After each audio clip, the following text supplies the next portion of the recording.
بسم اللہ الرحمن الرحیم الحمد للہ رب العالمین وصلی اللہ علی محمد وآلہ الطاہرین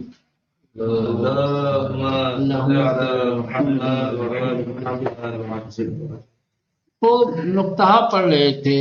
نقطہ میں جو پہلا نقطہ ہے وہ قیامت والے دن حساب و کتاب میں دقت اور سختگیری کے سلسلے میں ہے کہ کس طریقے سے دقیق و رقیق حساب لیا جائے گا، حساب لینے میں کس طریقے سے سخت گیری دکھائی جائے گی۔ چھوٹے سے چھوٹا عمل، باریک سے باریک عمل، چاہے وہ نیک ہو چاہے بد ہو، اس کا حساب و کتاب لیا جائے گا۔ کہہ رہے سورہ زلزال کی جو آخری آیتیں تھیں، صرف وہی آیتیں نہیں بلکہ قرآن مجید میں مختلف اور بھی آیتیں ہیں جن آیتوں سے یہ استفادہ ہوتا ہے کہ قیامت والے دن حساب و کتاب جو ہوگا وہ فوق العادہ دقیق ہوگا، بال کی کھال جیسے نکالی جاتی ہے اس طریقے سے حساب و کتاب ہوگا۔ مثلا سورہ لقمان آیت نمبر 16 میں ارشاد ہوتا ہے یا بنی انہا ان تک مثقال حبۃ من خردل فَتَكُنْ فِي صَخْرَةٍ أَوْ فِي السَّمَاوَاتِ أَوْ فِي الْأَرْضِ يَأْتِ بِهَا اللَّهُ إِنَّ اللَّهَ لَطِيفٌ خَبِيرٌ۔ جناب لقمان اپنے بیٹے سے کہتے ہیں اے بیٹا، اگر تم نے خردل کے دانے کے برابر، خردل کے دانے کے وزن کے برابر بھی جو عمل تم نے کیا ہے، اس عمل کو تم اگر کسی پتھر کے ٹکڑے میں، کسی پتھر کے سینے میں چھپا دو یا زمین اور آسمان کے کسی حصے میں چھپا دو، اللہ قیامت کے دن محاسبے کے لیے اسے حاضر کرے گا۔ سورہ زلزال کی آیت میں کیا تھا؟ مثقال ذرۃ، ٹھیک مولانا جی، اور یہاں کیا آیا ہے؟ مثقال حبۃ من خردل، سمجھ رہے ہیں؟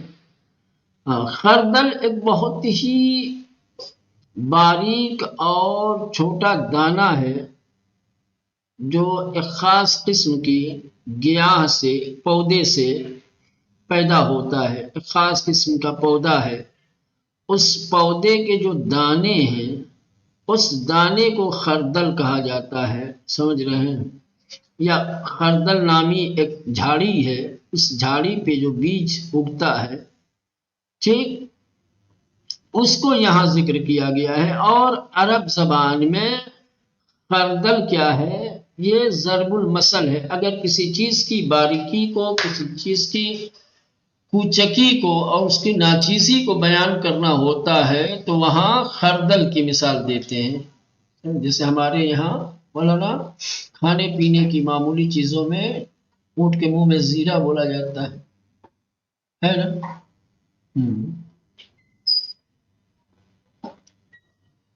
یا رائی کے دانے، رائی کا دانہ ہمارے یہاں ضرب المثل ہے، عرب میں مولانا خردل ضرب المثل ہے۔ یہ ضرب المثل وہاں پہ استعمال کرتے ہیں، بولتے ہیں جہاں پہ ایک چیز بڑی معمولی ہو، بڑی ہی کوچک اور چھوٹی ہو۔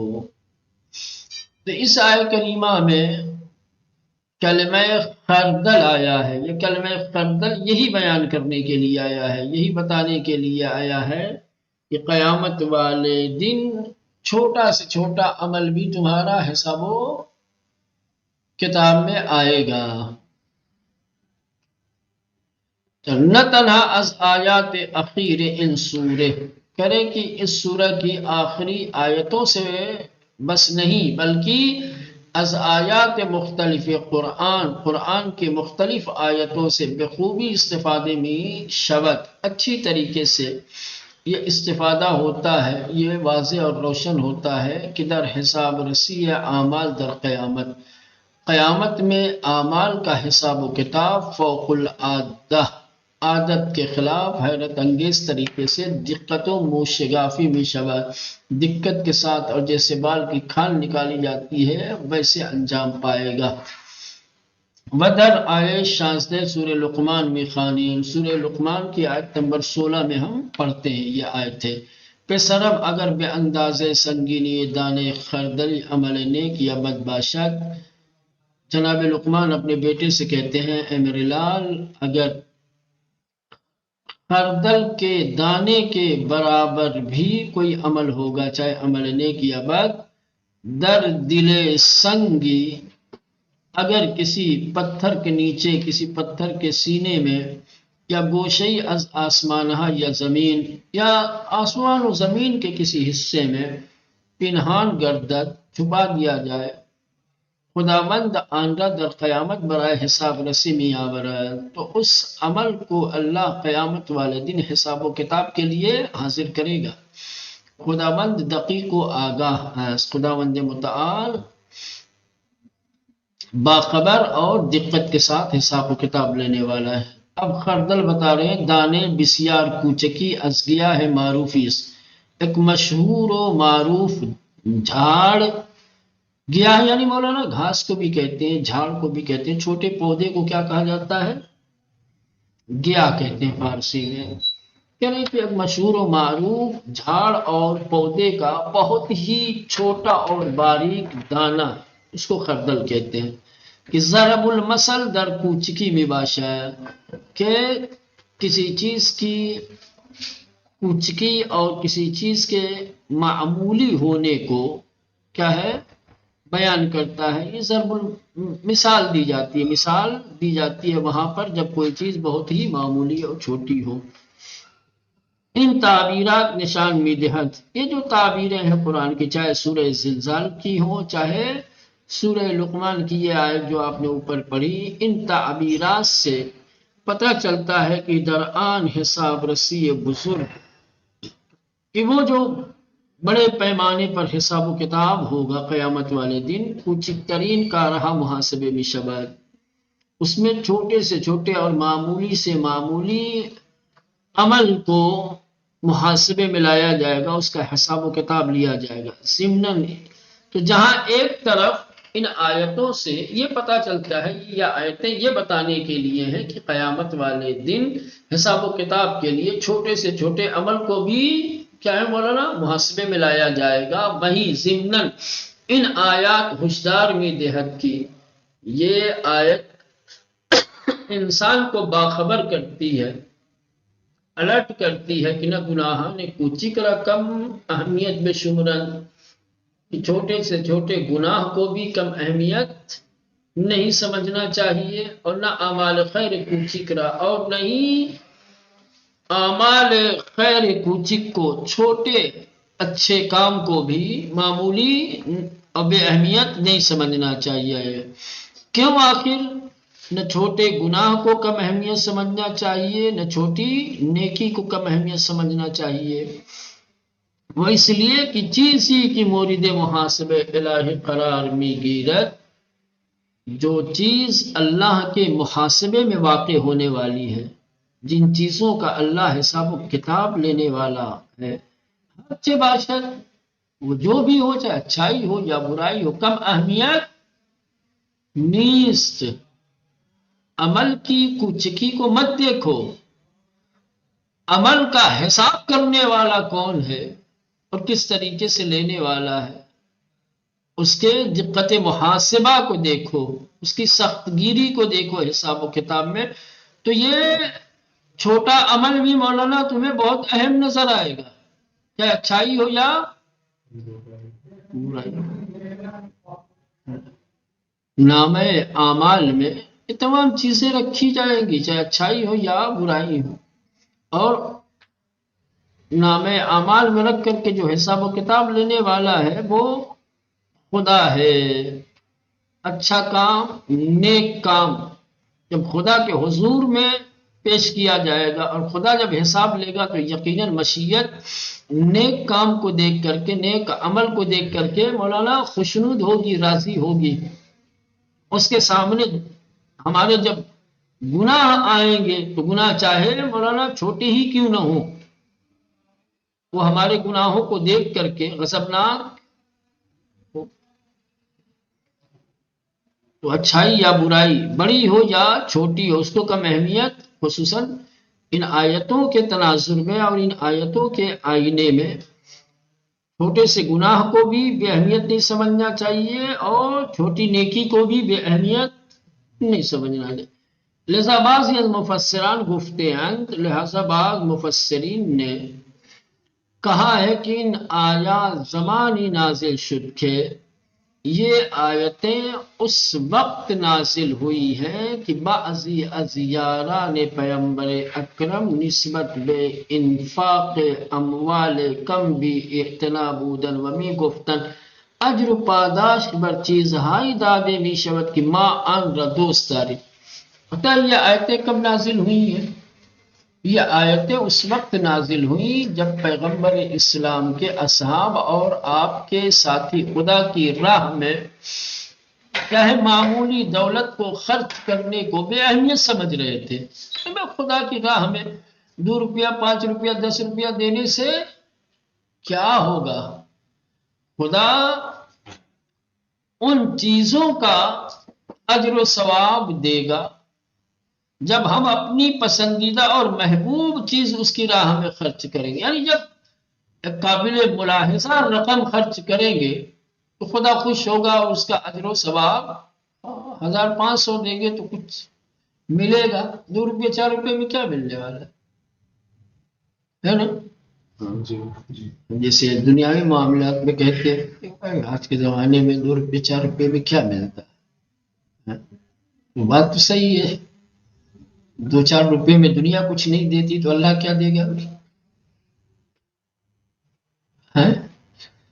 صورت اصحاب پیغمبر اس طریقے کے خیالات میں، اس طریقے کے نظریات میں مبتلا تھے کہ اگر اس کی راہ میں معمولی رقم خرچ کی جائے گی تو اس معمولی رقم پہ کوئی اجر و ثواب ملنے والا نہیں ہے، اس کی راہ میں جب بڑی رقم خرچ کی جائے گی، جب اپنی محبوب شے اس کی راہ میں انفاق کی جائے گی تب اللہ اس کا اجر و ثواب دے گا۔ تو یہ آیت نازل ہوگی نہ تمہارے خیالات، تمہارے نظریات صحیح نہیں ہے، چھوٹی نیکی بھی اگر کرو گے 2 روپیہ بھی دو گے تو دنیا دے یا نہ دے؟ اللہ دے گا۔ ہاں معمولی رقم بھی، ہاں اب اس سے آپ اندازہ لگا سکتے ہیں کہ چھوٹی چھوٹی چیزیں انسان کون پسند کرتا ہے بھائی؟ 10 روٹیاں بنائی 9 روٹی کھا گئے، روٹی بچی ہے اس کو محبوب رکھتے ہو؟ جو محبوب تھی تو پیٹ میں گئی۔ مولانا 4 جوڑے کپڑے ہیں آپ کے پہن کے پرانے ہو گئے ہیں، ایک کرتے کا بٹن ٹوٹ گیا ہے، جیب کے اوپر سے سلائی ولائی جو ہے پھٹ گئی ہے، پریس کر رہے تھے کہیں پریس نے پکڑ لیا ہے، سوراخ ہو گیا ہے، اب وہ محبوب ہے نا؟ محبوب وہ ہے جو آپ پہن رہے ہو، جس کو آپ پسند کر رہے ہیں، جس کا انتخاب آپ کر رہے ہیں۔ تو وہ یہ کہہ رہے تھے کہ نسبت بے انفاق اموالکم اتنا بودن، پیغمبر اسلام کے جو ساتھی تھے، جو آپ کے اصحاب تھے، وہ کم مال کے انفاق سے غافل تھے، بے توجہ تھے، کل مامس کو نہیں وہ میں گفتن، اور کہتے تھے باقاعدہ کہ اجر و پاداش بر چیزہائی دادے می شبد، کہ اجر و ثواب ان چیزوں پر دیا جائے گا کہ ماں آنڈا دوست ساری، جن چیزوں کو ہم دوست رکھتے ہیں، جن چیزوں کو ہم پسند کرتے ہیں، دوست رکھتے ہیں، عزیز رکھتے ہیں، اگر انہیں خدا کی راہ میں خرچ کیا جائے تو پھر اس پر اجر و ثواب ملے گا۔ وہ اشیاء کھوچی چیزیں نہیں، چھوٹی چھوٹی معمولی چیزیں، یہ کچھ بھی نہیں ہے کہ مورد علاقے میں باشد، ہم خود اس کو پسند نہیں کرتی، ان سے کب ہم دوستی کرتے ہیں، ان کو کب ہم عزیز رکھتے ہیں، یہ جو چھوٹی چھوٹی چیزیں ہیں۔ وہ ہم چنی نسبت بے گناہان کوچک بے اتنا بودن، دیکھیں ایک طرف خدا کی راہ میں معمولی رقم خرچ کرنے، وہ چیز جو ان کی پسند نہیں تھی اس کے خرچ کرنے سے بھی لاپرواہ تھے، اس کو خدا کی راہ میں دینے سے کچھ ہوگا نہیں۔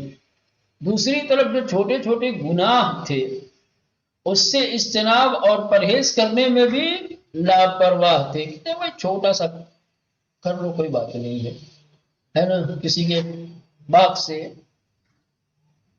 ایک سیبی تو کھانا ہے نا. کسی کی دکان سے ایک ٹافی تو کھانی ہے، کھانی چیز تو کھانی ہے.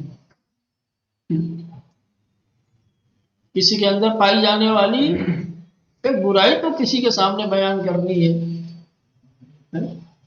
کہنے کا مطلب یہ ہے کہ جو چھوٹے چھوٹے گناہ تھے، جو معصیت تھی، اس کو بھی معمولی سمجھ کے اور ناچیز سمجھ کے اس سے پرہیز نہیں کرتے تھے، لاپرواہ تھے.